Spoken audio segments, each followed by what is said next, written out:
Biboutarekin erronka bat daukagu. Gure erleak lore guztietan pasatzea. Lortu dugu. Listorra. Tulipa. Eta la rosa. Lortu dugu. Hemen duzu erronka. Eta informazio gehiago nahi duzue Bibotaren inguruan? Kaixo artistak, gaur Biboutin inguruan hitz egingo dugu. Oso tresna proposan, nire ustez, haurreskuntzako azkenengo ziklorako edota lehen hezkuntzako lehenengo ziklorako.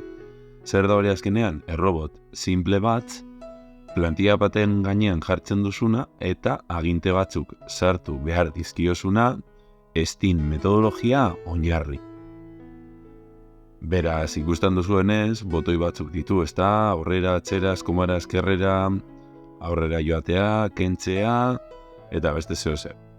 Hemen web orri honetan adibide batzuk daude, hori bideoaren deskribapenean jarriko dizuet, baina ikus dezagun guk gure ikastaroan, STEAM ikastaroan aukeratu genuen, aurkitu genuen bezala ze, eta erabilgarri egingo zaizuelakoan. Nola ez?